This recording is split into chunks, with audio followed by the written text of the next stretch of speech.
नमस्कार दर्शकवृन्द, यहाँहरूलाई हार्दिक स्वागत गर्न चाहन्छु। म नवराज थानुक। यो हो टेलिभिजनको यो विशेष लाइभ विशेष सन्दर्भमा हामी देशको समग्र राजनीति विषयवस्तु र समसामयिक घटनाक्रमको बारेमा सही र सठिक विश्लेषण गर्ने प्रयास कार्यक्रममा गर्दै आएका छौँ। विशेष गरी आजको विशेष सन्दर्भमा हामी पछिल्लो समय काठमाडौँमा विकराल बन्दै गएको यो फोहोर मैला जुन छ, खास गरी यहाँको यो फोहोर व्यवस्थापनप्रति बडो चुनौती देखिएको छ। नवनिर्वाचित मेयर नगर प्रमुख बालेन्द्र शाह उर्फ बालेन आएसँगै अलिकति सहज हुन्छ केही अपेक्षाहरू थिए, तर एक्लो बृहस्पति बनाइयो उहाँलाई। काम गर्ने वातावरण भएन। यसका पछाडि कैयौँ राजनीतिक षड्यन्त्र, राजनीतिक खिचातानी, राजनीतिक दाउपेच र स्थानीयको अवरोधका बीच बन्चरे डाँडो र त्यसै गरी सिस्डोलमा यतिखेर यो जुन फोहोर मैलाको व्यवस्थापन अर्थात् त्यहाँको ल्यान्डफिल साइट, डम्पिङ साइटमा फोहोर फाल्न हम्मे परेको छ र भर्खरै प्राप्त भएको समाचार अनुसार स्थानीय र प्रहरीको बीचमा त्यहाँ फेरि तनाव भएको छ, झडपको अवस्था बनेको छ। स्थानीय बडो आक्रोशित छन्। सरकारले कैयौँ पटक आश्वासन बाँडेको, महानगरपालिकाले आश्वासन बाँड्यो, तर सिस्डोलवासी अर्थात् बन्चरे डाँडाका चाहिँ स्थानीयहरूको माग अझै सम्बोधन हुन सकेन भन्ने विषय छ। भले महानगरपालिकाको कोषमा अरबौँ रुपियाँ रहेको र त्यो अरबौँ रुपियाँ अहिले पनि के प्रयोजनका निम्ति हो, किन यसको त्यो बजेट खर्च हुन सकेन, कैयौँ पटक प्रश्नहरू खडा भएका छन्। खास गरी यसको समन्वयकारी निकायमा शहरी विकास मन्त्रालय, वातावरण मन्त्रालय, सरकार, स्थानीय सरकार, प्रदेश सरकार कैयौँ समन्वय गर्नुपर्ने होला। खास गरी स्थानीय जनप्रतिनिधि, त्यहाँको स्थानीय जनप्रतिनिधिको पनि त्यत्तिकै महत्त्वपूर्ण रोल हुन्छ र स्थानीय जनताको हुने नै भयो। आज खास गरी काठमाडौँ महानगरपालिकाको यो विगत लामो समयदेखि, आज होइन, यो 2 दशक 3 दशक लामो काठमाडौँमा चाहिँ फोहोरको समस्या विकराल हिजो पनि थियो, आज पनि छ र भोलि यसको व्यवस्थापन के होला, चुनौती के छन् र पछिल्लो समय फोहोरलाई मोहरका नारा पनि दिइयो, चुनाव पनि जितियो। अब फोहोर कहिले मोहर बन्छ, यिनै विषयमा आज राजनीतिभन्दा अलिक पर, खास गरी यो वातावरणसँग जोडिएको भएको कारणले गर्दा केही विज्ञता प्राप्त व्यक्तित्वसँग यसको परामर्श, केही यसका विषयमा चाहिँ अध्येताहरूसँग चाहिँ के हो त्यसको समस्याको दीर्घकालीन समाधान मात्र हामी एउटा औपचारिक अनौपचारिक संवाद गर्ने प्रयास आजको कार्यक्रममा गर्दैछौँ। हामीसँग वातावरणविद प्रोफेसर डाक्टर मदन कोइराला आज हामीसँग हुनुहुन्छ। वातावरणको बडो विज्ञ हुनुहुन्छ। नेपालको हरेक सेक्टरमा, खास गरी पूर्वदेखि पश्चिमसम्म, हिमालदेखि तराईसम्म हरेक माटो मौसमसम्म चाहिँ बडो नजिकबाट एनालाइसिस गर्न सक्ने व्यक्तित्व आज हामीसँग हुनुहुन्छ। कोइरालाजीलाई म वेलकम गर्न चाहन्छु। नमस्ते, स्वागत छ यहाँलाई। धन्यवाद। सन्चै हुनुहुन्छ होला? सन्चै। अब कार्यक्रमको पृष्ठभूमि यहाँले सुनिसक्नुभयो। तपाईँ विज्ञता प्राप्त व्यक्तित्व भएको कारणले गर्दा अब तपाईँले बोलेको कुरा कसले सुनिदिने नसुन्ने, त्यसको इम्प्याक्ट के पर्ला, त्यो फेरि तपसिलको विषय भयो डाक्टर साहब। तर हाम्रो औपचारिकता भने कन्टिन्यू, हाम्रो जवाबदेहिता खोज्ने प्रयास र तपाईँहरूले जानेको विज्ञता साक्षात्कार गर्ने प्रयास आजको कार्यक्रममा गरौँ। र काठमाडौँको विकराल बन्दै गएको यो समस्या जुन पछिल्लो समय दुर्गन्धित फोहोर, मैले अझ भन्ने गरेको छु, गनाउने सहरको रूपमा चाहिँ विकास भयो काठमाडौँ। राज्यको उच्च पदस्थ व्यक्तित्व, देशका गण्यमान्य, धनाढ्य, चिल्लो गाडीदेखि लिएर सडकमा बस्ने मान्छेहरूको सपनाको सहर काठमाडौँ आज गनाउने सहरमा किन परिणत भयो? के हो कारण? के पाउनु भएको छ तपाईँले? मलाई धन्यवाद नवराजजी, मलाई यो कार्यक्रममा बोलाएर केही कुरा सेयर गर्ने अवसर दिनुभएकोमा। मलाई लाग्छ यो विषयको निम्ति वातावरणविद नै भइरहनु पर्ने होइन। यो चाहिँ आम नागरिक को सामान्य ज्ञानभित्रको कुरा हो। हामी सामाजिक बनोट, हामी नेपालीको आम चरित्र र सामाजिक बनोटको हिसाबमा हेर्ने हो भने बढी यो मानवशास्त्रीय विषयवस्तु हुनसक्ला। त्यो विषयविदहरूले उहाँहरूको क्षेत्रमा मैले बोलेँ कि भन्ने कुराको पनि चासो राख्न सक्नुहुन्छ। हाम्रो समुदायको आम प्रवृत्ति भनेको पहिला कुनै राम्रो कुरा आयो भने त्यसको विरोध गर्ने प्रवृत्ति छ। त्यसपछि केही समयपछि विरोध गर्दा पनि त्यो कर्ता, त्यो अभियन्ताले हच्किएर पछि फर्क्यो भने त खुसी साथ काकी बजाउँदै ताली पड्काउँदै त्यो विरोध गर्ने तबका जमात त खुसियाली मनाइहाल्छ। त्यो अभियन्ताले आफ्नो अभियान निरन्तर जारी राखिराख्यो भने यसले त हाम्रो विरोध पनि सुनेन भनेर केही समयसम्म फर्केर हेर्छ र त्यो अभियन्ताले आफ्नो अभियान निरन्तर नै गरिराख्यो भनेदेखि विरोध गर्ने समूह पनि क्रमशः उसको सहयोगी भएर अगाडि आउँछ। यो चाहिँ यो समाज विकास क्रममा आम मान्छेमा देखेको चरित्र हो र नेपाली समाज पनि त्यो चरित्रबाट भिन्न छैन। हामीले भोगेका कालखण्डहरू अहिले हामीसँग त जुन हामी राजनीतिक कालका सङ्क्रमणका कुरा गर्छौँ, यो मानव यो हामी भन्छौँ मान्छे होमोसेपियन्स प्रजातिको 75,000 वर्षको लिखित इतिहास, यो के भनौँ नृतत्व शास्त्रीय इतिहासलाई हेर्ने हो भने यो कुरा पटक पटक पुष्टि भइरहेको छ। तपाईँले यो प्रश्न राखिहाल्नुभयो, मलाई प्राध्यापकको विशेषण लगाएर र विज्ञता प्राप्त व्यक्ति भने बोलाउनु भएको छ। म त जम्मा 60 वर्षको इतिहास भएको विश्वविद्यालयमा करिब 40 वर्ष मात्रै काम गरेको मान्छे हुँ है। संसारको विश्वविद्यालयको इतिहास जोसँग हामी सहकार्य गर्छौँ उनीहरूसँग 1000 वर्षभन्दा बढी पुरानो इतिहास छ। हामी जसलाई संस्कार भन्छौँ उनीहरू सुसंस्कृत छन् र संस्कारले गर्दा यी आनी बानीका कुराहरू उनीहरूले दैनिकीमा, आजीविकामा, जीवनयापन शैलीमा उनीहरूले लागू गर्न सकेका छन्। मलाई लाग्छ यो संस्कारको पनि कुरा हो। हामी सुसंस्कृत हुने, हामी असंस्कृतबाट हामी संस्कृत हुने क्रममा छौँ, सिक्ने क्रममा छौँ र यो फोहोर मैलाको फोहोरकै सहरमा बाँच्नुपर्ने कुरा पनि हामीहरूको त्यो जीवनशैलीसँग गाँसिएर आएको कुरा हो। मलाई लाग्छ यो फेरिन्छ, म आशावादी छु। जस्तो डाक्टर साहब, यो काठमाडौँको फोहोरको समस्या हिजोबाटै नै यो एउटा विकराल समस्या बन्दै गयो। केही महिना उठ्ने, फेरि गनाउने, फेरि उठ्ने, फेरि लथालिङ्ग हुने। अहिले अपेक्षा एउटा थियो अब नयाँ जनप्रतिनिधि आउँछन्, कमसेकम यसको दीर्घकालीन समस्याको समाधान होला, फोहोरलाई मोहोर बनाउँछु भन्ने नारा हरेक चुनावमा काठमाडौँका जनताले सुन्दै आए। यो सुनिएको विषय सपनाको विषय नै भयो। के हो सर यसको प्लानिङ 1, 2, 3 यसको फेज आउट अन्तर्गत हामी हेर्ने के मोहोर बनाउने कसरी या यसको समस्याको समाधान? तपाईँले अघि मैले भने अहिले पनि यहाँको फोहोर लगेर जुन ठाउँमा हामी ल्यान्डफिल साइड या डम्पिङ साइड बनाएका छौँ त्यहाँ अहिले झडप छ। प्रहरीको बल प्रयोग गर्नुपर्ने, स्थानीयले आक्रोश व्यक्त गरेर अवरोध गर्नुपर्ने अवस्था बनेको छ। यो किन आयो? के कारणले आयो? के आज आउने समस्या हिजो हामीलाई अवगत थिएन या आज भएको समस्या भोलि नहोला भनेर भन्न सकिन्न? के हुन्छ सर यसको समस्याको समाधान? यही तपाईँले जसरी कुरा राख्नु नवराजी, मैले नवनिर्वाचित मेयरको एउटा प्रस्तुति हेरेको थिएँ युट्युबमै। उहाँको शालीनता, सुसंस्कृत हिसाबमा उहाँको जुन रेस्पोन्स हेर्दै आइरहेको छु, नागरिकको हिसाबमा उहाँको त्यो शैलीप्रति म आशावादी छु।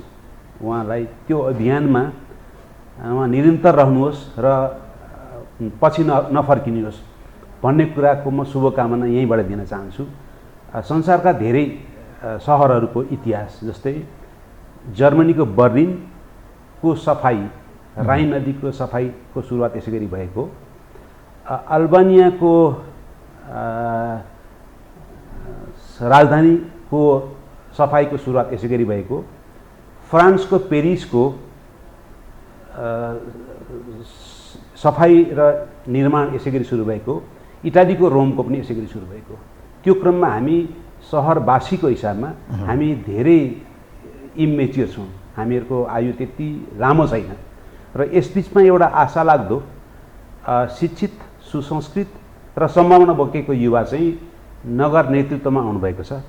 म उहाँभन्दा अघिल्लो पुस्ताको भए पनि उहाँलाई हामी जस्ता पेसागत मान्छेहरू जसले सामाजिक इतिहास पनि हेरेका छन्, विषयवस्तुलाई सापेक्षित रूपमा अलिकति जानेका बुझेका छन्, यो सम्भव छ भन्ने कुराको सन्देश म यहीँबाट तपाईँकै यो सञ्चार माध्यम मार्फत पुगोस् भन्ने कुरा चाहन्छु। र हिजोदेखि नै यसप्रति किन प्लानिङ गरिएन भन्ने कुरा, बजेट त वर्षेनी छ सर फेरि छ। म यहाँलाई भनौँ न, म विषयगत हिसाबमा नै म जब त्रिभुवन विश्वविद्यालयको विभागीय प्रमुख थिएँ 2003 को कुरा हो यो। हाम्रो विद्यार्थीहरूलाई अध्ययन अनुसन्धान गराउने प्रयोगात्मक स्थल सिस्टोल क्षेत्र थियो बन्जरे डाँडामा। हामी अहिले पनि हाम्रो विद्यार्थीहरूलाई अभ्यासको निम्ति लगिरहेका छौँ। यहाँले जे भन्नुभयो जस्तै विधिका कुरा, विधि पक्षको कुरा तपाईँले उठाउनु भएकोले गर्दा अहिले स्कुलको पाठ्यक्रमदेखि स्नातकोत्तर तहसम्मको पाठ्यक्रममा यी विधागत कुराहरू पढाइ हुन्छन्। हामी 3R, 4R, 5R भन्छौँ। यो सब नजानेको कुरा केही पनि छैन। र अहिले मैले जे देखिरहेको छु एउटा सन्देश मैले हेरेँ, तपाईँहरू 17 वर्ष अथवा 20 वर्षसम्म नभएको कुरालाई म त 3 दिन मात्रै भएको आएको 3 दिनमै समाधान गर्दै भनेर भन्नुहुन्छ, यो न्यायोचित भएन भन्ने कुरा मेयर साहबको जुन भनाइ थियो, मलाई लाग्छ आम नागरिकहरू जनसमुदायहरूले पनि हामीले त्यो कुरालाई बुझिदिनुपर्छ है। जुन बेला समस्या रह्यो त्यस बेला चाहिँ आवाज उहाँहरू उठाउनु भएको छ सङ्घर्ष समितिले, तर प्रतिरोधको स्तर पुगे त्यसप्रति म जान्न चाहिनँ। त्यो बेलाको समस्या सम्बोधन भएन भन्ने कुराको प्रतिक्रिया वा रिस सायद अहिले दिने बेला होइन कि जस्तो लाग्छ मलाई, एउटा जिम्मेवार नागरिकको हैसियतबाट हेर्ने भन्ने। र यो जसरी तपाईँले नै यो कुरा उठाइसक्नु भएको छ अघि पृष्ठभूमिमा, स्थानीय सरकार, आम नागरिक, स्थानीय सरकार, प्रदेश सरकार र सङ्घीय सरकारको यो साझा समस्याको कुरा हो। र अहिले तपाईँले जसरी सन्दर्भ उठाइरहनु भएको छ कि हामी पहिचानको हिसाबमा नै एउटा अन्तर्राष्ट्रिय बदनामी कमाउने अवस्थामा छौँ, एउटा बनाइसक्यो सर जुन स्थितिमा बसेको छौँ। र यसलाई हामीले आफ्नो तहबाट घर घरबाट, र उहाँले जुन कुरा बताइरहनु भएको छ कि स्रोतमै फोहोर छुट्याउँ भन्ने कुरा, थुप्रै नागरिकहरू छन् अहिले। तपाईँलाई म बताउँ, म जहाँ बस्छु है, मलाई लाग्छ 20 वर्षदेखि मेरो घरबाट फोहोर मिसिएर उठ्दैन, तर मैले यो कुरा तपाईँको यो सञ्चार माध्यमबाट भन्न खोजेको होइन। यो अभ्यास गर्ने जनसङ्ख्या इन्सिग्निफिकेन्ट छ, र साधन स्रोत भएका मान्छेहरू जस्तै अहिले मलाई लिन जाने भाइले भन्ने हुनुहुन्थ्यो, यो टेलिभिजनको ब्यानरको भेहिकल लिएर जाने भाइले खोलाको बाटो हुँदाखेरि एकजना महँगो कार चढेर आउने मान्छेले डिक्कीबाट फोहोर चाहिँ उहाँले त्यो खोलामा फाल्दै हिँड्नु भएको थियो। यो त नागरिक चेतनाको कुरा हो नि त, यसको निम्ति मान्छेले त पढिरहनु पर्दैन, यसको लागि मान्छेले जानिरहनु पर्दैन, त्यो संस्कारको विषय, त्यो संस्कारको कुरा हो। अब हामी माने संस्कार नसिक्ने, आफू जिम्मेवार नहुने, र हामीले नगरपालिकाको एउटा मेयर त हाम्रो घरमा फोहोर उठाउनु त आउँदैन नि। उहाँले हात जोडेर जे भनिरहनु भएको छ कि स्रोत फोहोरको स्रोतमै वर्गीकरण गरिदिनुहोस्, तपाईँले नछुट्याएको फोहोर हामी लिँदैनौँ भन्ने कुरा, उहाँ यो कुरामा अडिग रहनुपर्छ। र नागरिकहरू जो चाहिँ सचेत भएर आउँदैनन्, हाम्रो वातावरण संरक्षण नियमावलीमा, वातावरण संरक्षण ऐनमा उल्लेख गरिएको कुरालाई पोलिटर्स पे प्रिन्सिपल अन्तर्गत नागरिकहरूलाई सजाय गराइनुपर्छ। नागरिकहरू यो जरिमाना तिर्नको निम्ति तयार हुनुपर्छ, दण्डित हुनुपर्छ। नगरपालिकाको, महानगरपालिका वा सम्बन्धित निकाय यसमा अनुगमनमा कडाइका साथ अगाडि उठिनुपर्छ। के यसको आशय के निकाल्ने सर? काठमाडौँको फोहोर व्यवस्थापन हुने हामीसँग अप्सनहरू के हुन सक्छ? एउटा त तपाईँले भन्नुभयो यसको स्रोत जहाँ हो, जस्तो हामी किचनबाट निस्किन्छ, उद्योगबाट या होटलबाट, अन द स्पोट जहाँ छ त्यही यसको क्लासिफिकेसन गरौँ, वर्गीकरण गरौँ, यसलाई चाहिँ त्यसरी गर्दाखेरि त्यसको रिसाइक्लिङहरू, रियुजहरू जे हुन्छ त्यो गरौँला। तर अहिले जे छ यो समस्या, अब आजको आजै त यो हुँदैन। हेर्नु सर, यो त यो कस्तो छ भने यो त प्रक्रियागत रूपमा अवेरनेस हुँदै गएर न मान्छे सिक्ने हो। सबै मान्छे शिक्षित भए पनि सबैको त्यो आनी बानी नपरेको हुनसक्छ, बानी पर्न अझै समय लाग्ला सर। अहिले कहीँ हस्पिटलहरूमा हामी हेर्छौँ पनि, त्यहाँ पनि उहाँहरूले विभिन्न किसिमको रियुज हो, डिस्ट्रोइडहरू हो, जलाइरहनु भएको, युज गरिरहनु भएको, रिसाइकलिङ जे छ। यो अहिलेको समस्याको समाधान के हुनसक्छ? जस्तो अहिले हामी जहाँ फालिरहेका छौँ त्यहाँका जनताले के गरिदिने, या सरकारले के गर्ने? अब एक्लै बालेनको मात्रै हो त यो जिम्मेवारी, या नागरिकको पनि? तपाईँले भन्नुभयो हाम्रो पनि हो। आज हामी मुख ताकेर हेर्दैछौँ, त्यहाँ समस्या समाधान हुन सकिरहेको छैन, समस्या यहाँबाट सिर्जना भइरहेको छ। अब के गर्ने त? हामीले अप्सन त हेर्नु पर्ला नि सर। यसलाई हामीले मोहर बनाउने कुरा गऱ्यौँ, मेसिन अब हामी धरानमै हेऱ्यौँ भने धरानमा कति राम्रो व्यवस्थापन भएको हामीले पाइरहेका छौँ सर। काठमाडौँमा चाहिँ किन हुन सकेन? के कारणले हुन सकेन? यसको रिजन के हो? यसको कज के हो सर? नवजी धन्यवाद। म धरानको नागरिक हुँ। तपाईँले जुन उदाहरण दिनुभयो, 2048 सालमा म धरानमा नगर योजना संयोजकको भूमिकामा रहँदाखेरि हामीले उठान गरेको कुरा, हामी त्यतिखेर, आजको कुरा होइन, 2048 सालमा हामीहरू त्यहाँको कुहिने फोहोरबाट निस्किएको ग्यासले हामी छेउछाउको होटलहरूमा हामी ग्यास सप्लाई गर्थ्यौँ, खाना त्यसबाट पाक्थ्यो, गर्दा हुँदो रहेछ नि त। वर्तमान प्रधानमन्त्रीजीले अहिले जुन प्लान्ट उद्घाटन गरेर यो कुरा लागू गर्नु पर्यो यहाँ भनेर भनिरहनु भएको छ। यहाँ त यति धेरै जान्ने मान्छे बसेको र यति धेरै तपाईँले नै अघि उठाइसक्नुभयो कि साधन स्रोत अरबौँ बजेट खर्च हुन सकेको छैन भन्ने कुरा। मलाई लाग्छ यो यसमा चाहिँ यसमा यो प्राविधिक विज्ञताको कुरा भन्दा नि सुशासनको कुरा बढी सम्बन्धित छ, यो नागरिक चेतनाको कुरा बढी सम्बन्धित छ है, यसमा उत्तरदायित्वको कुरा बढी सम्बन्धित छ। मलाई लाग्छ यसको रामबाण औषधि छैन, एक दिनमा यसको समाधान हुँदैन। तर पहिलो कुरो भनेको घर घरमा हामी नागरिकहरू सचेत हुन आवश्यक छ। अरूत्रको अभ्यास हेर्ने भने जस्तै अघि तपाईँलाई मैले विकसित देशका केही सहरहरूको उदाहरण दिएँ, त्यहाँ उहाँहरूको विकासक्रममा के देखिएको छ भनेदेखि विद्यालयको पाठ्यक्रममा तल्लो तहमा पूर्व प्राथमिक तहमा बच्चाहरूलाई यो कुरा पाठ्यक्रममा समावेश गरिएको छ र बच्चाहरूले यो कुरा अभिभावकहरूलाई सचेत गराएका छन्। घरबाट जाँदा तपाईँले प्लास्टिकको झोला लिएर ननिस्किनुहोस्, तरकारी किन्न जाँदै यो कपडाको कागजको झोला लिएर जानुहोस् है। म त त्यो अवस्था त्यो भोगेको पुस्ताको मान्छे हुँ। यो व्यापारीकरणले गर्दा पछिल्लो कालखण्डमा यो के भनौँ राजनीतिक कर्मचारी तन्त्र व्यापारीको सिन्डिकेटिजमले यो छिटै पैसा कमाउने हिसाबमा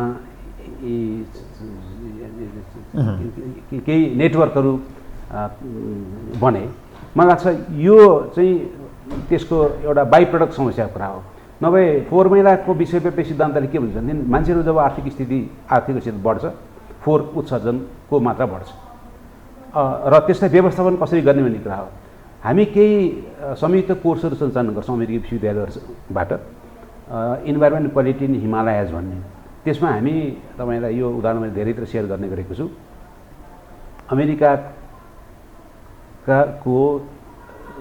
अमेरिकन विद्यार्थीहरू, नेपाली विद्यार्थीहरू, अमेरिकन प्राध्यापक, नेपाली प्राध्यापकहरूले हामीले केस स्टडी फोहोर मैला व्यवस्थापन गर्ने गरेका छौँ। एउटा कार्यक्रमको प्रस्तुतिमा एकजना 81 वर्षको उमेरको स्नातकोत्तर तह पढ्ने विद्यार्थीले 1 वर्ष मैले नेपालमा काम गर्न पाएँ भने म 1 करोड रुपियाँ नेहरू बराबर कमाउनेहरू छु प्लास्टिक बोतल म्यानेजमेन्टबाट भन्ने कुरा भन्नुभयो। र एकजना पूर्व प्रधानमन्त्री, म तपाईँलाई यो फ्लोरमा नाम भन्न चाहन्छु, विज्ञान पृष्ठभूमि भएको पूर्व प्रधानमन्त्री झलनाथ खनालज्यूले यसो हो भने म पनि विद्यार्थी भएर पढ्न चाहन्थेँ, हामी कहाँ त यो त यति ठुलो स्कोप रहेछ, हामीले काम गर्न सकेका छौँ भन्ने कुरा उहाँले अभिव्यक्त गर्नुहुन्थ्यो। सन्दर्भमा यो प्लेटफर्ममा मैले यो के कुरा सेयर गर्न चाहेँ भनेदेखि फेरि पनि यहाँले जे भन्नुभयो फोहोरबाट मोहोर बनाउनु भन्ने कुरा यो विश्वव्यापी रूपमा अभ्यासमा आएको कुरा हो। सकिन्छ। हामी केही पनि तपाईँलाई अहिले नै भनौँ गरिएन सर, यो के कारणले? त्यो तपाईँले भने जस्तो सुशासनकै विषय हो, क्या हाम्रो इच्छा शक्ति नभएको कारण हो? तपाईँलाई विश्व ब्याङ्कको सहयोगमा नगरपालिकाको फोहोर मैला व्यवस्थापनमा एउटा पाइलट प्रोग्राम भएको थियो भन्दा अगाडि। त्यसमा विज्ञको रूपमा म पनि संलग्न थिएँ। धनकुटा नगरपालिका जसको जनसङ्ख्या 20-25 हजारभन्दा बढी छैन, त्यहाँबाट निस्केको जनसङ्ख्यामा हामीले 3-4 वर्षको बिचमा हेर्दाखेरि अहिले तपाईँ आजको दिनको तथ्याङ्क हेर्नुहोस्, धनकुटा नगरपालिकाले फोहोर मैला बिक्री व्यवस्थापनबाट वार्षिक 50 लाख रुपियाँ आम्दानी गर्छ। त्यही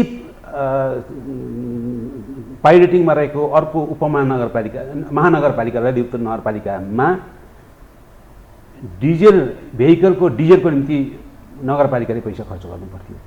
यो अव्यवस्थापन बाहेक के हो? गभर्नेन्स यो सुशासन कुशासन बाहेक अर्को कुरा त होइन नि। 5वटा नगरपालिकामा हामीले प्रयत्न गऱ्यौँ, एउटा नगरपालिकाले मलाई अहिले नाम लिन चाहन्न, हामीले कोअपरेट नै गरेन विगत। यसमा त सुशासनको कुरा नै सम्बन्धित हुन्छ है। अहिले पनि जस्तै धनकुटा नगरपालिकामा तपाईँ हेर्नुहोस्, सेल्फी खिच्न जान्छन्, त्यो फोहोर मैला व्यवस्थापन गरेको भने हामी त त्यहाँ काम गरेको मान्छे हौँ। त्यसमा स्थानीयहरूको साथ छ, जस्तै तपाईँले धरणको उदाहरण दिइरहनु भएको छ, स्थानीयको साथ छ है। यहाँ पनि त्यही हो, जस्तै कि अहिले यो सङ्घीयतामा मुलुक सङ्घीयतामा गइसकेपछि सरकारका जुन 3 तहहरू छन्, अहिले फेरि पनि म भन्न चाहन्छु महानगरपालिकाले स्थानीय तहबाट जुन अभियान सुरु गरेको छ यसमा वडाहरू सक्रिय हुनुपर्छ, टोल कमिटीहरू सक्रिय हुनुपर्छ र फोहोरहरूको ठाउँ ठाउँमा व्यवस्थापन हुनुपर्छ। अहिले तलबाट व्यवस्थापन हुनुपर्छ, सही कुरा, घरबाट व्यवस्थापन। ओके डाक्टर साहब, म अहिले यो बडो महत्त्वपूर्ण प्रश्न फेरि यहाँलाई तेर्स्याउँदैछु। आज काठमाडौँको मात्र समस्या बनिरहेको होला, तर देशका मेजर सिटीहरूमा पनि यो समस्या छ है। यो मैले देखेको कुरा, भोगेको कुरा, वीरगन्जमा गएको छु, धनगढी मलाई थाहा छ, नेपालगञ्ज थाहा छ, पूर्वको विराटनगर थाहा छ सर। यी तराईका सहरहरू अत्यन्तै दुर्गन्धित हुन्छन्।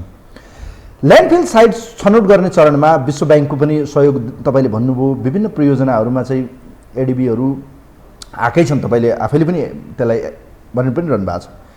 कस्तो साइट हामी सिलेक्सन गर्नुपर्छ? जस्तो आज बन्चरे डाँडो या हामी सिस्डोलको कुरा गर्दैछौँ, त्यो उपयुक्त थियो कि थिएन सर? आज समस्या किन आयो सर? के हो त यसको प्रायोरिटी? हामीले कहाँनिर मिस्टेक गऱ्यौँ? आज यहाँको मात्र होइन, देशभरि समस्या। किनभने हामी आजलाई हेर्दैछौँ सर, भोलिलाई किन सोच्दैनौँ सर? अन्तर्राष्ट्रिय अभ्यास हेर्ने भनेदेखि अब यसका भनौँ न एउटा ल्यान्डफिल साइट नै एउटा विज्ञताको विरागत क्षेत्र हो। जस्तै मैले यसको सफल उदाहरण खास गरी अमेरिकाको क्यालिफोर्निया स्टेटका केही सहरहरूमा विश्वविद्यालय नै व्यवस्थापन गरेका छन्, त्यहाँ नगरपालिकाले नै व्यवस्थापन गरेका छन्। उनीहरूको भू बनोटको हिसाबमा, जस्तै हामी बाटो बनाउँदाखेरि खन्ने पुर्ने भन्छौँ नि बोलीचालीको भाषामा, अब त्यस्तै खाल्डो परेको ठाउँमा नपुर्नलाई त्यो धेरै समय त्यसले त्यो ठाउँ दिन्छ। हामी कहाँ पनि हामी गल्छी भन्छौँ नि छोटकरीमा, बोलीचालीको भाषामा गल्छी परेका ठाउँहरू छन् नि त। गल्छीमा त जस्तै कि यसको त एउटा नेगेटिभ रियाक्सन हुन्छ फोहोरहरूको, होइन, त्यसलाई व्यवस्थापन गर्नुपर्छ। गल्छीले त केही समय, जस्तै मान्छेको प्रति व्यक्ति आय, औसत आयको हिसाबमा फोहोर कति उत्सर्जन हुन्छ र कति प्रकारको फोहोर उत्सर्जन हुन्छ भन्ने कुरा हामी कहाँ नै अभ्यास छ। हामी सामान्य एउटा ब्याचलर्स लेभलको विद्यार्थीलाई सर्वे गर्न लगायो भने यसको उसले इस्टिमेट निकालिदिन्छ है। हामीसँग ती विधिहरू छन् र त्यसको आधारमा काठमाडौँ महानगरपालिकाको अहिले जुन 18वटा स्थानीय सरकार छन्, यसलाई एकै ठाउँमा व्यवस्थापन गर्ने जुन समझदारी छ र गैर सरकारी संस्थाहरूलाई अथवा निजी क्षेत्र पब्लिक प्राइभेट पार्टनरसिप अन्तर्गत व्यवस्थापन गर्ने भन्ने तपाईँले नै अघि उठाइरहनु भएको छ कि लामो समयदेखिको प्रयत्न सफल भइरहेको छैन। यसमा फेरि पनि त्यो गभर्नेन्स, यो एउटा स्वार्थ समूहको कुरा नमिलेर समस्या समाधान भइरहेको छैन है। यसका विधि पद्धतिहरू छन्, कत्रो ठाउँ कति समय लाई पुग्ने ठाउँ हो भनेर। अब यसको असल नियतले त्यो काम गरियो र त्यसलाई इम्प्लिमेन्टेसन तहमा जाँदाखेरि सम्बन्धित निकायले लागू गऱ्यो भनेदेखि यसको समाधानको उपाय छ। मलाई लाग्छ अहिले जस्तै हाम्रो काठमाडौँ महानगरको मेयरले चुनावी अभियानमा उहाँले ठुल्ठुलो कुरा नगरिकन प्राथमिकताको आधारमा 1, 2, 3 भनेर जानुभएको छ र फोहोर मैला व्यवस्थापनमा पहिले प्रायोरिटी फोहोर मैला थियो सर, उहाँको अहिले पनि छ। अहिले जस्तो बालनजीले अस्ति आश्वासन पनि दिनुभयो, एक किसिमको भनौँ न मेयर साहबले एग्रिमेन्ट पनि भयो। एग्रिमेन्ट भइसकेपछि फेरि अवरोध भयो। उहाँले भन्नुभयो म हप्ता दिनलाई म अन्य अल्टरनेटिभ नहुँदासम्म म केमिकल युज गर्छु, होइन, यसले चाहिँ अहिलेलाई दुर्गन्धित कम गर्छ भन्ने कुरा छ। सर यो कति प्र्याक्टिकली हुन्छ? यो प्र्याक्टिकल कुरा हो। जस्तै भनौँ न हामीले किन विश्वसनीयता भएन त, किन विरोध भयो त, के कारणले? के साँच्चै लोभीपापी नै हो कि स्थानीयको अवरोध किन आयो भने यो फेरि एउटा पोलिटिकल क्वेसन होला। यो कुराको जवाफ दिन म उपयुक्त पात्र होइन है। अब यसमा जो अब विरोधमा को आवाज लिएर जो आइरहनु भएको छ, सायद उहाँहरूलाई नै यो कुरा सोधेर दिनु उपयुक्त हुन्थ्यो कि। तर मैले उहाँहरूको जुन सम्झौता पत्रमा पढेँ, हस्ताक्षरकर्ताहरूको प्रतिनिधित्वको कुरा पढेँ र एउटा आम नागरिक, एउटा सचेत नागरिकको हिसाबमा भन्नु तपाईँलाई मैले यति कुरा भन्दाखेरि अन्यथा हुँदैन। हामी कहाँ यो संविधान निर्माण, ऐन निर्माणदेखि नै संवैधानिक यो पार्लियामेन्ट्री कमिटीहरूमा विषयगत इनपुट दिएको मान्छे हुँ। संहिता सङ्घीय दस्तावेजहरूमा पनि कन्ट्री रिपोर्टहरूको यो च्याप्टर लिडमा संलग्न मान्छे हुँ। मेरो त्यो कमन सेन्सले के भन्छ भनेदेखि उहाँले उठाउनु केही कुरा छ, उहाँले टाइमलाइनको कुराहरू मान्नु भएको छ। अब यो धेरै पटक अविश्वास धोका पाएकोले गर्दा उहाँहरूले त्यो सुनिश्चितता खोज्ने नागरिक हिसाबमा स्वाभाविक पनि कुरा किनभने त्यो पीडा उहाँहरूलाई छ है। बालनजीले के भन्नुभएको छ भनेदेखि काठमाडौँवासीहरूको कष्टमा उहाँहरूलाई यो के अरे दीर्घ रोग दिन चाहन्न, त्यो फोहोर मैला व्यवस्थापनको सुनिश्चितता भएपछि मात्रै फोहोर त्यहाँ लिएर आउँछु भन्ने कुरा चाहिँ उहाँको इमान्दारिताको कुरा हो। त्यसलाई चाहिँ हामीले सलाम गर्नुपर्छ, मलाई त्यस्तो लाग्छ। उहाँले चाहिँ त्यहाँको बासिन्दाहरूको मानवीयताप्रतिको जुन संवेदनशीलता देखाउनु भएको छ र यो सङ्घर्षरत पक्ष सरकार समूहले केही टाइमलाइन, केही सरकारी प्रक्रियाका केही टाइमलाइनको कुरा अगाडि सार्नु भएको छ। सरकारी प्रतिबद्धताप्रतिको पटक पटकको अविश्वास र धोकाले उहाँहरूले त्यो कुरा उठाउने मलाई चाहिँ नागरिक हिसाबमा स्वाभाविक कुरा जस्तो लाग्छ एकापट्टि। अर्को कुरा जस्तो कि EIA को रिपोर्ट कहिले पास हुन्छ भन्ने कुरामा तपाईँ इन्भल्भ हुनुहुन्छ। हामी जो EIA रेगुलेसन फर्मुलेसनदेखि EIA इन्भल्भ रिभ्यूमा संलग्न भएको हिसाबमा हाम्रो जुन प्रक्रियाको कुरा छ, जस्तै अहिले नै तपाईँलाई भनौँ यो सन्दर्भ उठाइहाल्नुभयो, भर्खरै पढिएको बजेट भाषणमा एउटा बुँदा उल्लेख गरिएको छ। मलाई लाग्छ 175 कि 375 नम्बर बुँदा हो, जहाँ वातावरण समस्या मूल्याङ्कन पारित नभइकन परियोजना अगाडि जान सकिने भन्ने कुरा। अब त्यो सरकारले आफ्नो कार्यक्रमहरूमा पेश गर्यो, अर्थमन्त्रीका आफ्ना एक्सपर्टाइजको कुराहरू होलान्, तर जहाँ छन् नागरिकको हिसाबमा म त्यो विषयगतको हिसाबमा भन्दाखेरि मलाई लाग्छ ऐन नियमावलीमा उल्लेखित कुराहरूलाई बजेट भाषणले मात्रै बाइपास गर्न मिल्छ जस्तो मलाई लाग्दैन। कानुनी अब त्यो यो म त्यसमा प्रवेश गर्न चाहिनँ। मैले सन्दर्भ चाहिँ के गाँच्न खोजेको भने उहाँहरूले सरकारवाला पक्षले जे कुरा उठाइरहनु भएको छ उहाँहरूले चाहिँ सुनिश्चितता माग्नुभएको त्यो चाहिँ धेरै पटक धोका पाइसकेको हिसाबमा सायद के गर्ने त सर? अब त्यो त्यहाँको जनतालाई कसरी चाहिँ हामीले विश्वासमा लिने या यसको के त अब त्यहाँ अवरोध भएर नै यहाँको फोहोर नउठ्ने, अब यो वातावरण पनि यता पनि प्रदूषण हुने त्यताको जनताको पनि जीवनसँग अब खेलवाड भएको जस्तो तत्काल उहाँले म केमिकल युज गर्छु भन्नुभएको थियो। यसको साइड इफेक्ट के हुन्छ सर? जनताले नबुझे हो कि या वास्तवमै उहाँहरूले खोजे जस्तो अब विकास निर्माणका विषयमा हामीसँग गरिएका वाचा बन्धनका कुराहरू यो बनाइदिन्छु त्यो बनाइदिन्छु यो गरिदिन्छु त्यो गरिदिन्छु कयौँ आश्वासनहरू योभन्दा पहिले गरिएको रहेछ। हेर्नुहोस्, मलाई लाग्छ यो कार्य अधिकार क्षेत्रको हिसाबमा अथवा संविधानले दिएको भनौँ न, अब हाम्रो नेपालको संविधान 2072मा उल्लेखित सङ्घीय प्रदेश र स्थानीय सरकारका अधिकार क्षेत्र यो के डिफ्रेन्सिएटेड अधिकार क्षेत्र, ओभरल्याप अधिकार क्षेत्र र अन्तर्सम्बन्धित अधिकार क्षेत्रका जुन कुराहरू छन् अब त्यो तहमा उहाँहरूले समझदारी गर्नु पर्यो। मलाई लाग्छ यो चाहिँ आपसी विश्वासको कुरामा यो यसमा चाहिँ अब यो मैले थर्ड पार्टीको हिसाबमा मैले भन्न सक्ने कुरा त्यति म उपयुक्त देखिरहेको छैन। अब यो उहाँहरूले नै विश्वास एक आपसमा अब यो विरोध या यो विवादले सर बालेनजीलाई असफल पार्ने कोही षड्यन्त्र भयो कि भन्ने कुराहरू छ। बालेनजीलाई पहिले ग्यासमा ढुङ्गा लागेको छ।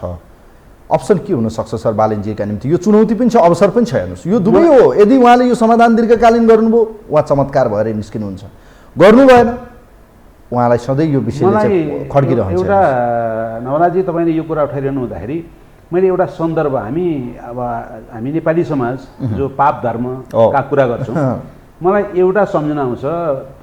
विवेकानन्दका गुरु रामकृष्ण परमहंसले के भन्नुहुन्छ भने सिङ्गल सेन्टेन्स, यो सामान्य मान्छेको निम्ति लुकाएर गरेको पाप देखाएर गरेको धर्म भन्नुहुन्छ। मैले यो अरू हिसाबमा कुरा गरिनँ। मैले उहाँले फर्स्ट बोर्ड मिटिङ लाइभ गर्छु भन्नुभयो। मलाई लाग्छ हाम्रो समस्या भनेको हामी गोपनीयता र उपनीयता हुन्छौँ नि, लुकाएर गरेको कुरा चाहिँ सुरक्षित हुन्छ भन्ने कुराको हामी त्यो भ्रमबाट बाहिर आउनुपर्छ। अब है अहिलेसम्म हाम्रो नेतृत्वले हाम्रो अब मलाई लाग्छ यो अहिले जुन विद्रोह अथवा एउटा नागरिक चेतनाको अभिव्यक्तिको रूपमा केही पात्रहरू अहिले आइरहनु भएको छ। मलाई लाग्छ नेपाली समाजको रूपान्तरणको निम्ति एउटा सङ्केतको पनि कुरा हो है। म ठिकै छ, तपाईँको कुरा एउटा चुनौती र अवसर दुइटै हो उहाँको निम्ति। र उहाँ जस्तो एउटा सम्भावना भएको युवा, एउटा दृष्टिकोण स्पष्ट भएको मेहनती मान्छे, उहाँको पछाडि अब आम नागरिक भएर त उहाँले भोट पाएर आउनुभयो, त्यहाँ त्यो विश्वास त उहाँले पाउनुभएको छ नि त। र सायद यो पहिलो बैठक नै लाइभ गर्ने भन्ने जुन निर्णय उहाँले गर्नुभयो, मलाई लाग्छ यो चाहिँ आम मतदाता आम नागरिकलाई निर्णय प्रक्रियामा सहभागी हुने प्रति विश्वास गर्ने र अमलो ठड्याउने एउटा अवसरको पनि कुरा हो। त्यसैले म चाहिँ यो चुनौतीको उहाँलाई चुनौती हो र उहाँले यो समस्या समाधान हुन्छ भन्ने कुरामा म चाहिँ विश्वास गर्छु। प्रदेश सरकारको पनि त्यस्तै बोली छ, सँगै सरकारको पनि बोली त्यस्तै छ। एक्लै महानगरपालिकाले यो व्यवस्थापन गर्न सक्छ सर? के लाग्छ तपाईँलाई? गरेका उदाहरणहरू छन्? मैले उहाँले यस्तो बोली त्यस्तैको कुरा मात्रै महानगरपालिकाले मात्रै एक्लै गर्छु भनेको छैन। समन्वय गर्छु, म सबैको सहयोग चाहिन्छ मलाई उहाँले स्वाभाविक कुरा हो। किनभने जुन यसमा मैले आज मात्रै पार्लियामेन्टको लाइभ ब्रोडकास्टको कुरा एकछिन हेर्न भ्याएको थिएँ। यो भनौँ न सङ्घीय राजधानी यहाँ छ, प्रदेश राजधानी हेटौँडामा भए पनि प्रदेशको यो रेसिडेन्सियल अथवा अन्तर सम्बन्धित क्षेत्र यही नै हो, अनि डिप्लोमेटिक रिप्रेजेन्टेसन गर्ने ठाउँ यही नै हो। भएकोले गर्दा यो महानगरले मात्रै एक्लै गर्छु भनेको छैन, यसमा समन्वयको अवस्था छ। र जस्तै हामीहरूको यो प्राकृतिक स्रोत तथा वित्त आयोग जो अहिलेसम्म सक्रिय रूपमा काम गर्न पाएको छैन, यसमा चाहिँ हाम्रो सङ्घीय प्रदेश हाम्रो प्रतिनिधि सभाको नै कमजोरीको कारणले गर्दा यो समस्या समाधान हुन्छ। र यसमा यो तिनै निकायको समन्वय नभइकन यसको उपाय छैन। र तिनै निकायको पनि यो ट्रान्सपेरेन्सी ओरिएन्टेड अथवा यो लाइभ ब्रोडकास्टको हिसाबमा अगाडि बढेर यो समस्याको समाधान हुन्छ। एउटा हाइपोथेटिकल अलिकति प्रश्न गरौँ सर, मानिलिनुहोस् बालिनजीको ठाउँमा तपाईँ भइदिएको भए अहिले यति सजिलो रूपमा चाहिँ, अब तपाईँ त विज्ञ हुनुहुन्छ, फेरि मैले यो प्रश्न गर्नु स्वाभाविक हो। ल मानिलिनुहोस् तपाईँलाई अहिलेको टास्क नै तपाईँका निम्ति एउटा भयो, तत्काल काठमाडौँको फोहोर व्यवस्थापन गर्नुहोस् भन्ने एउटा जिम्मेवारी भयो भने कति टाइम लाग्छ तपाईँलाई? के हुन्छ तपाईँको मोडालिटी, कसरी समाधान गर्नुहुन्छ? यदि मानिलिनु तपाईँ त्यो भइदियो, हाइपोथेटिकल, यसको आन्सर दिन पनि सक्नुहुन्छ नदिन पनि सक्नुहुन्छ। यसो नि मैले फेरि पनि भने यो सोसल इस्यु हो, यो प्राविधिक इस्यु मात्रै होइन, सोसल इस्यु हो। यसमा मनोवैज्ञानिक पछिको कुरा छ र यसमा धेरै मान्छेहरूले जसको स्वार्थ गाँसिएर बसेको छ। त्यो कसरी गर्नुहुन्छ तपाईँ? तपाईँसँग के हुन्छ मोडालिटी, के हुन्छ तत्कालै? जस्तो मानिलिनु अहिले काठमाडौँको समस्या छ, यसलाई अहिलेलाई तपाईँलाई त्यो टास्क दियो, तपाईँ मानिलिनुहोस् अहिले काठमाडौँको मेयर हो, हाइपोथेटिकल प्रश्न सर, कसरी गर्नुहुन्थ्यो sir? How do this problem यो यसलाई कसरी सल्भ गर्नुहुन्थ्यो? अब यसको जसरी उहाँले यसको short term, medium term, long term नै के अरे समाधानको बाटो हुन्छ। मलाई लाग्छ उहाँ ठिकै कोर्समा गरिरहनु भएको छ। जस्तै उहाँले फर्स्ट कोर्स भनेको म केमिकल ट्रिटमेन्ट गरेर सिस्टोरको क्लोजर गर्छु भन्नुभएको छ। त्यसको लागि त कमसेकम यसको त्यो डिसइन्फेक्टेन्ट प्रयोग गरेर स्मेल्स बाहिर नआउने र यस्तै मान्छेको यो स्वास्थ्यमा यो ह्युमन एस्पेक्ट इन्भाइरोमेन्टलाई ह्याजर्ड गर्ने कुरालाई मिनिमाइज गर्ने नै जाने हो। त्यसपछि यसको सोइल म्यानेजमेन्टको पक्षमा जानुपर्छ र साउन्डले कतिपछि उहाँले जुन कुरा ल्याउनु भएको छ कि सोर्स तपाईँले के अरे सोर्समै छुट्याइदिनुहोस्, सोर्समा नछुट्याइकन हामीसँग अर्को उपाय छैन।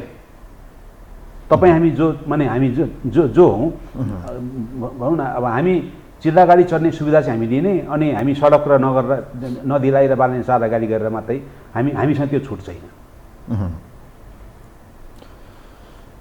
अब यो जस्तो वातावरण संरक्षणको विषयमा अलिकति कुराकानी गरौँ सर। देशभरि तपाईँ हिँड्नु पनि भयो होला, त्यो अब तपाईँको विज्ञता पनि भयो।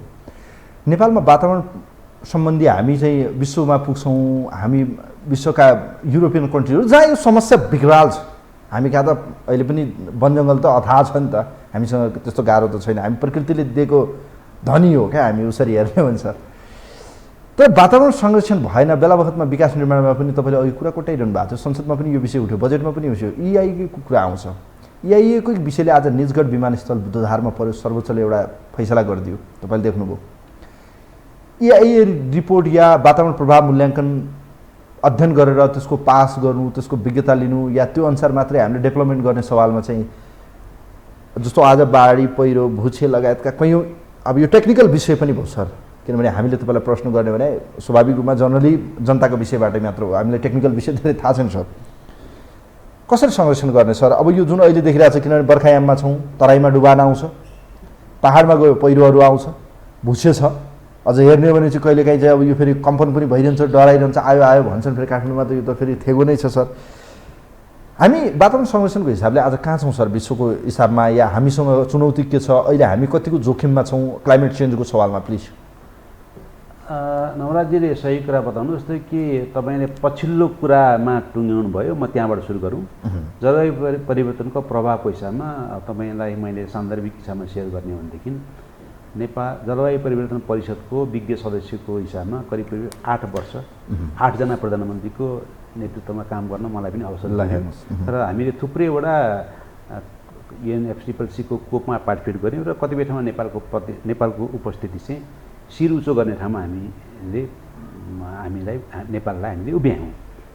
जे भन्दै गरे पनि हाम्रो भौगोलिक अवस्थिति जुन हामी फेर्न सक्दैनौँ, हाम्रो उत्तरपट्टि जियोग्राफिकल्ली ठुलो देश, दक्षिणपट्टि ठुलो देश र दुईटै औद्योगिकरणको एउटा क्लाइमेक्समा हेडिङ टुवार्ड्स युरोप अमेरिका भन्दा पनि फास्टर रेटमा अब ग्रेटर इकोनोमी हुने बाटोमा गइरहेका देशहरूको हामी बिचमा छौँ र हामी जुन उत्सर्जन भन्छौँ, उत्सर्जनको रेट हाइएस्ट छ उहाँहरूको र हाम्रो भौगोलिक अवस्थितिले गर्दा हामीले त्यहाँ ब्यारियर लगाउन सम्भव छैन, हामी खुला आकाशमा बस्छौँ।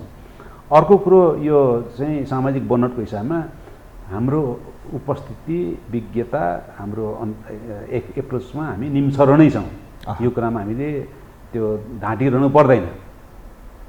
अब यो कुरा स्वीकार गरिसकेपछि कि हामी त्यो अन्तर्राष्ट्रिय समुदायमा हामी विषयगत विज्ञताको हिसाबमा हामी खरो उत्रिन सक्नु पर्यो कि हाम्रो कूटनीतिक क्षमताबाट हामी त्यहाँ दौरोसँग उभिन सक्नु पर्यो। अब यो विषयमा मलाई कमेन्ट गर्न नलगाउनु हुन्थ्यो तपाईँले, किनभनेदेखि हाम्रो हैसियत के छ भन्ने कुराको, हाम्रो सरकार परिवर्तन कसरी हुन्छ, कहाँबाट हाम्रो रिमोट कन्ट्रोल हुन्छ भन्ने कुरा हामीले देखिरहेको छौँ। अब यो यहाँ यो टेलिभिजनमा आएर मैले कसैप्रति यो लक्षित आक्षेप गर्न खोजेको होइन। पहिलो कुरो हामीप्रति भन्न सक्नु पर्यो है। हामीले यो रिलेटिभ कोर्समा हाम्रो विज्ञताको कुरा, हाम्रो जानकारीको कुरा हामीले अगाडि बढाउन सक्नु पर्यो। र अर्को तपाईँले जुन यो वातावरणीय पक्षको कुरा गर्नुभयो, यो नेचुरल कोर्सको कुरामा यो नेचुरल प्रोसेसको कुरा हो। हामी जस्तै योभन्दा अगाडि युएनको एमडिजिजमा गोल 7 इन्स्योरिङ इन्भाइरोमेन्टल सस्टेनेबिलिटी, म आफैले पनि प्लानिङ कमिसनको मा त्यसको स्टडी टिम लिड गरेर काम गर्न पाएको थिएँ। इन्स्योरिङ इन्भाइरोमेन्टल सस्टेनेबिलिटीमा नेपालले राम्रै पोजिसन एटेन्ड गरेको छ।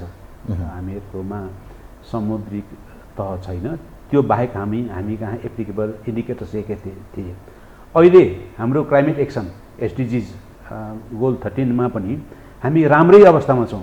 इन्डिकेटर स्पेसिफिक हामीले त्यो फ्ल्यास चार्टमा ग्रिन स्टिकर पाउने भनेको हाम्रो एउटा त्यो गोल हो। जस्तै अहिले पनि तपाईँलाई थाहा छ हामीहरूको कभरेज, ग्रिन कभरेज भनेको क्वालिटी क्वान्टिटी दुईटैमा 40 एबभ 44सम्म छ, जुन धेरै देशको भन्दा थोरै छ, माने धेरै देशको भन्दा राम्रो छ। अनि अब जस्तै अर्को तपाईँले सन्दर्भमा जुन कुरो उठाउनुभयो निजी स्तरको र सर्वोच्चको फैसलाको बारेमा, अब यो संवैधानिक सवालको हिसाबमा नागरिक एउटा सचेत नागरिकको हिसाबमा नबोल्दा हुने हो। तर यसमा पनि विषयगत, जसरी तपाईँले मलाई विज्ञ भनेर सम्बोधन गरिरहेको छ, मेरो धर्म चाहिँ पेसागत धर्म के हुन्छ भने मलाई मेरो विषयको बारेमा मात्रै बोल्ने नैतिक अधिकार हुन्छ। मैले नजानेको विषयमा मैले जान्दिनँ भन्न सक्नुपर्छ। हामी कहाँ त्यो कुरामा अलिकति कमी छ। हामी कहाँ मलाई लाग्छ मैले देखेको कुरा, हामी जस्तै विज्ञ भन्छौँ, सामान्यतः उहाँलाई आफ्नो विषयको बारेमा थोरै आउँछ र अर्काको विषयको बारेमा धेरै आउँछ। अनि त्यो बढी जान्ने भन्छ, त्यो कल्चरमा हामी हुर्केको छौँ। बाटो पल्टिने र अब अदालतले दिने फैसलाको कुरा होला, तर अदालतले त्यो खालको फैसला दिनुहुन्थ्यो कि हुँदैन भन्ने कुरा अब मैले सर्वोच्चको उसको विज्ञता भनेको वातावरणको विज्ञता होइन, उसले प्रक्रिया हेर्ने हो। तर अब यहाँ अब्जेक्सन उठ्यो, हेर्नुहोस् इआईको रिपोर्ट फल्टी छमा मैले त्यो भनिरहनु गरिनँ है। इआईको रिपोर्टमा शङ्का छ, शङ्का छ मात्रै होइन। जस्तै कि अब तपाईँले सोधिहाल्नुभयो, यो एउटा पब्लिक मिडिया भएकोले गर्दा म के भन्नु भने, इआईए स्टडी कुनै पनि प्रोजेक्ट डेभलपको लागि इआईए गर्नको निम्ति टेन्टेटिभ फन्डको एउटा पर्सेन्टेज एलोकेट गरिएको छ। ग्लोबल प्र्याक्टिस हो यो। इआईए पनि एउटा एक्सपर्टाइज एरिया हो। इआईएमा नै पढाइमा स्नातकोत्तर तहको पढाइ हुन्छ। इआईएमा मान्छेहरू एक्सपर्टाइज गरेका छन् है। हाम्रै नेपाली मुलुकका पनि केही प्राध्यापकहरू विश्व यो के अरे वर्ल्ड रिकग्नाइज हुनुहुन्छ। उहाँहरूका नामका मेथोडोलोजीहरू छन् है। र यस्तै के हुन्छ भने टोटल प्रोजेक्ट कस्टको 1 to 2% चाहिँ इआईएमा छुट्याइने चलन छ। त्यो आवश्यक छ। यसको डिपिआर कम्प्लिट भएको छैन। माने स्टडी रिपोर्ट दिनलाई जुन कम्पनीले बनायो उसले यति करोड रुपियाँ पैसा दिएर मात्रै स्टडी रिपोर्ट दिन्छु भन्छ। अब यी चाहिँ हाम्रा गभर्मेन्टका लिमिटेसनका कुराहरू। अर्को कुरो, त्यो रिपोर्टको बारेमा जुन धेरै यो टिप्पणीहरू उठेको छ, अब स्टडी इआईए गर्ने टिमले गर्नुहुन्थ्यो हुँदैन थियो, त्यो भनेको उसको पेसागत धर्मको कुरा हो है। अब यसमा पनि इआईएको प्रोसेसका आफ्ना लिमिटेसनका कुराहरू छन्। निजगढ विमानस्थलको भविष्य के हुन्छ सर, तपाईँको पोइन्ट अफ भ्यू, तपाईँको इन्डिभिजुअल मात्रै एउटा त्यसमा नागरिक हुनुको नाताले गर्दा हाम्रो जनसङ्ख्याको वृद्धि दर जुन छ, जुन हामी चाहिँ अहिले हामीहरूको पर क्यापिटा जिएनपीको हिजो मात्रै हाम्रो आर्थिक सर्वे हो न, अर्थ मन्त्रालयले हामीहरूको इकोनोमिक ग्रोथको प्रोजेक्सनको कुरा देखाएको छ। र हामी जुन ट्रेन्डमा गइरहेछौँ यो एसडिजी गोल एचिभ गर्ने हिसाबमा, र बाई 2026 हामी मिडल डेभलप कन्ट्रिजमा ग्रेजुएट हुन्छौँ भन्ने कोर्समा गइरहेको छ भनेपछि हामी कहाँ इन्टरनेसनल एयरपोर्टहरूको चाहिन्छ। नो अल्टरनेटिभ हामीसँग आउँदो, जस्तै कि आउँदो 5 वर्षमा हामीहरूको इन्टरनेसनल ट्राभल हुने क्यापेसिटी बढ्छ। नेपालीहरूकै पनि फरेन हामी कहाँ फरेन ठुला जहाजहरू आउला नि, त्यसको अल्टरनेटिभ चाहिन्छ, आउनै पर्छ। हामी एउटा ग्लोबल नेटवर्कबाट हामी बाहिर जान सक्दैनौँ। हामी ट्राफिक जाम यहाँ देखिरहनु भएको छ। हामीलाई विश्व अर्को अन्तर्राष्ट्रिय विमानस्थल चाहिन्छ है। अब त्यो कहाँ गर्ने भन्ने कुराको चाहिँ यसको पनि एक्सपर्टाइज यही छ। यो फैसलाले अवरोध हुन्छ हुँदैन तपाईँलाई के लाग्छ? के जस्तो अहिले पनि भन्यो भने एआईको विषय एउटा विषय होला, विशेष त त्यहाँको जङ्गलको विषय, वन्यजन्तुको वासस्थानको विषय, एउटा जनरल पब्लिकले के भन्नु भएको छ भने यो लोकेसन गलत ठाउँमा चयन गरियो जहाँ जङ्गल घना जङ्गललाई काटेर एयरपोर्ट बनाउने यो विकास हो। स्वाभाविक एउटा प्रश्न, सिम्बोलिक प्रश्न, कति सही हो यो प्रश्न? यो यस्तो अब यो चाहिँ हामी कहाँ मैले अघि नै तपाईँलाई भने कि हामी कहाँ एउटा के छ भने सामान्यतः हामीले कथित विज्ञहरूलाई आफ्नो विषयको बारेमा जानकारी थोरै हुन्छ, अर्काको विषयमा उहाँहरू धेरै एक्सपर्ट हुनुहुन्छ र यसरी तपाईँले बोलाइहाल्नुभयो है र धेरैलाई चाहिँ मिडियामा आएर आफ्नो कुरा मार्फत आफूलाई मार्केटिङ गर्नुपर्ने हुन्छ। त्यो हिसाबमा मलाई सरको बोल्यो भने बिकिन्छ भन्ने थाहा हो। त्यसैले यो जुन कुरा तपाईँले मसँग रिफर गर्दै हुनुहुन्छ यो विषयको बारेमा हामी चाहिँ के भन्छौँ भने fact based, subjective, realistic, objective verify conflict हुने सम्भावना कति हुन्छ या यदि भइहाल्यो भने यसले पार्ने प्रभाव के हुन्छ भन्ने विषय मैले हेरेको जस्तै कि मेगा प्रोजेक्ट खास गरी एयरपोर्टको बारेमा इआइए गर्ने लेभलको एक्सपर्टाइज भएको हामी कहाँ मान्छे थोरै हुन्छ मैले जानेको। केही नेपाली मूलको मान्छेहरू जो अरू मुलुकमा बसेर काम गर्नुहुन्छ उहाँहरूका केही राइटिङ्सहरू मैले पढेको छु। त्यो हिसाबमा हेर्ने भनेदेखि यो अनुपयुक्त स्थान हो भनेर ठोकुवा गर्ने ठाउँ चाहिँ म चाहिँ देख्दिनँ। ओके सर, अब यो अहिले बर्खायामको समय छ, बाढी पहिरो भुसे विभिन्न किसिमका प्राकृतिक प्रकोप नभएका बेला बखतमा आउँछन् सर, दुःख लाग्छ। काठमाडौँ इभन यहीँका खोला नाला सुकेर यत्रै बनाइसक्यो भनेको यो अतिक्रमण गरेर हामीले सिद्धाइसक्यौँ। अब यो धोबी खोला, बागमती या अर्को तपाईँको यो विष्णुमती जे छन् यो मनोरा सब हामीले खाइसक्यौँ। खाने को छन् त्यो अब उहाँहरूलाई थाहा होला। सर, वातावरण संरक्षण गर्ने सवालमा जिम्मेवार को? हामी वातावरण संरक्षण, वातावरण दिवस मनाउँछौँ, एउटा वृक्षारोपण गर्छौँ, यही हो हाम्रो हामीले गर्ने, यही हो धर्म छ।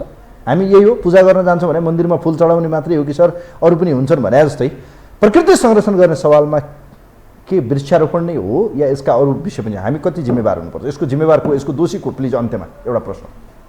मैले फेरि पनि यसमा नागरिक चेतना कुरा गर्छु र अर्को कुरो अहिले हामीले पछिल्लो जस्तै अब यो पनि क्रमशः सिक्दै र गर्दै जाने होला। अब अहिले हामीले बुझेको विकास भनेको चाहिँ कन्स्ट्रक्सन, हामीले बुझेको विकास भनेको चाहिँ सडक निर्माण, पुल बनाउने। अब त टनेलको पनि कुरा थपिएको छ जहाँ बजेट धेरै एलोकेट हुन्छ, टनेल आवश्यक छ है। र अब विकासका पनि उपायहरू छन्, तरिकाहरू छन्। जस्तै तपाईँले अघि केही उदाहरण दिनुभयो, युरोप अहिले ग्रिन इकोनोमीको कोर्समा फर्किरहेछ, चाइना मरुभूमिमा अहिले वृक्षारोपण गरिरहेछ है, इजिप्ट अहिले भनौँ न सन स्यान्ड स्यालाइनबाट पानी एक्सट्र्याक्ट गरेर इरिगेसन गरिरहेछ। अहिले हामीसँग 6000 खोला नाला छन्, हामीसँग यत्रो हिमालको स्टक छ, हामी चाहिँ अहिले डोजर ल्याएर खन्दैछौँ। अब हामीले चाहिँ विकासको मोडेललाई रिडिफाइन गर्ने ठाउँमा रिडिफाइन गरेनौँ भनेदेखि यो अहिले हामी जुन दिगो विकासको कुराहरू छौँ, यो मैले सैद्धान्तिक कुरा गरिनँ। अब केही समय त कमाइएला है, तर त्यही कमाइले नै कमाउनेलाई मात्रै होइन उसले बाँकी सबैलाई ल्याइदिएर जान्छ। अब यसमा हामीले पुनर्विचार गर्नु पर्यो। प्रकृति नभइकन मान्छे त रहँदैन। सरकारको प्रायोरिटीमा कहिले वातावरण परेन सर, कारण के रहेछ? वातावरण भन्ने बित्तिकै एउटा रुख हो, एउटा रुख रोप्नुपर्छ, फोहोर फाल्नुहुन्न, बढीमा बढी भन्यो भनेपछि कार्बन डाइअक्साइड र यो अक्सिजन भन्यो भने पुग्छ भन्ने परेको छ सर। मन्त्रीहरूले पनि हामीले बोली सुनेकै हो, उनका बोली कति मैले यसमा कमेन्ट गर्न छैन। अब हामी यस्ता केही हाम्रा कमिटमेन्ट, हाम्रो अन्तर्राष्ट्रिय दस्तावेजहरूमा काम गर्दा कहिलेकाहीँ केही भोकल, मैले एउटा यस्तै प्रोग्राममा हाम्रो पूर्व मन्त्री जान्ने मान्छे हुनुहुन्छ दिपक गेवालीजीले के भन्नुहुन्थ्यो भनेदेखि यो वातावरण मन्त्रालय भन्ने गठन गर्यो नेपाल सरकारले ओएनएममा, र संजोगले दुईवटा मात्रै मन्त्री चाहिँ, एउटा चाहिँ त्यो विषय नै बुझेको मान्छे, अर्को चाहिँ रेडी गराउने मान्छे आएको थियो अरे आजसम्मको इतिहासमा।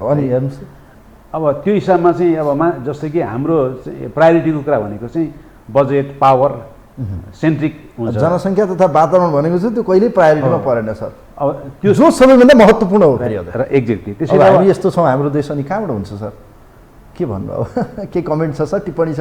अब यसमा पनि फेरि अब हामी त्यो हिसाबमा सचेत भएको दिन उपाय त्यो हिसाबमा सचेत नभइकन चाहिँ हामीसँग उपाय छैन। जस्तै यदि आज विज्ञ भएको भए वातावरण मन्त्रालय या जनसङ्ख्या मन्त्रालय प्रायोरिटीमा राखेर अवेरनेस गरेको भए सर काठमाडौँमा यो अवस्था आउँथेन होला सायद। सही कुरा म सम्झन्छु। हस्, समय विचारको लागि धन्यवाद सर। धेरै धेरै धन्यवाद जी नवराजी। तपाईँले सहभागी भएर केही कुरा भन्न दिनुभयो।